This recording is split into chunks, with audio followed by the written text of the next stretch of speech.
بسم اللہ الرحمن الرحیم۔ ایک شخص امام زین العابدین علیہ السلام کے پاس آیا اور انہیں برا بھلا کہنے لگا۔ آپ علیہ السلام نے اس کے جواب میں کچھ نہ فرمایا۔ اس کے جانے کے بعد آپ علیہ السلام نے فرمایا، میں اسے جواب دینا چاہتا ہوں، تم میں سے جو میرا جواب سننے کا خواہش مند ہو وہ میرے ساتھ اس کے مکان پر چلے۔ راوی کہتا ہے کہ ہم میں سے بہت سے افراد آپ علیہ السلام کے ساتھ چل پڑے۔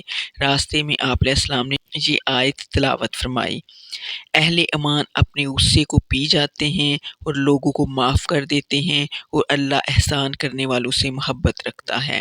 راوی کہتا ہے کہ یہ آیت سن کر مجھے یقین ہو گیا کہ آپ علیہ السلام اسے کچھ نہیں کہیں گے۔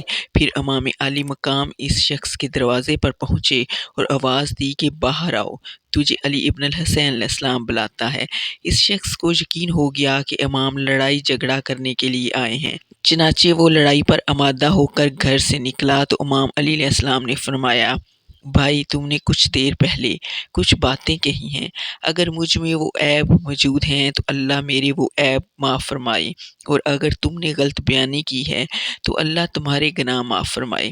راوی کہتا ہے وہ شخص یہ سن کر انتہائی شرمندہ ہوا اور آگے بڑھ کر آپ علیہ السلام کی پیشانی کو بوسہ دیا اور کہا، خدا کی قسم میں نے جو کچھ کہا تھا وہ آپ علیہ السلام کے اندر موجود نہیں ہے، آپ علیہ السلام کی بجائے وہ تمام برائیاں خود میرے اندر موجود ہیں، میں آپ علیہ السلام سے معافی کا طالب ہوں۔ آپ علیہ السلام نے اسے معاف کر دیا۔ امام صادق علیہ السلام فرماتے ہیں کہ مدینہ میں ایک مسخرہ رہتا تھا جو اپنی حرکات سے لوگوں کو ہنسایا کرتا تھا۔ ایک دن اس نے کہا کہ امام زین العابدین علیہ السلام نے مجھے عاجز کر دیا، میں نے کئی بار انہیں ہنسانے کی کوشش کی لیکن میری ہر کوشش ناکام ہوئی۔ ایک دفعہ امام زین العابدین علیہ السلام اپنے دو غلاموں کے ساتھ کہیں جا رہے تھے، مسخرہ پیچھے سے آیا اور اس نے آپ علیہ السلام کی ردا آپ علیہ السلام کے کندھے سے اتاری اور بھاگ گیا۔ غلاموں نے دوڑ کر اس سے ردا واپس لی تو امام علیہ السلام نے فرمایا، یہ کون ہے؟ غلاموں نے کہا، یہ ایک مسخرہ ہے، یہ لوگوں کو ہنسا کر ان سے رقم وصول کرتا ہے۔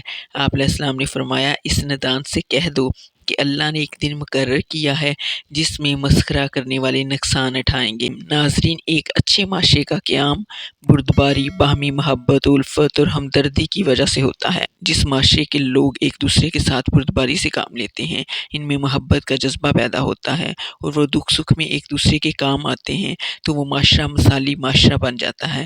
اسلام میں بردباری کی بڑی اہمیت ہے۔ ایک دوسرے کے ساتھ حسن سلوک سے پیش آنا اللہ کو بڑا پسند ہے اور اللہ معاف کرنے والوں کو پسند کرتا ہے۔ امام علیہ السلام کے واقعے سے ہمیں پتہ چلتا ہے کہ آپ کی بردباری سے آپ کے دشمن کے دل میں بھی آپ کی محبت پیدا ہوئی اور اس نے آپ سے معافی مانگی۔ اللہ ہمیں نیک عمل کرنے کی توفیق عطا فرمائے۔ جانے سے پہلے اس ویڈیو کو لائک کریں اور کمنٹ سیکشن میں اپنی رائے کا اظہار کریں۔ اللہ ہم سب کا حامی و ناصر ہو۔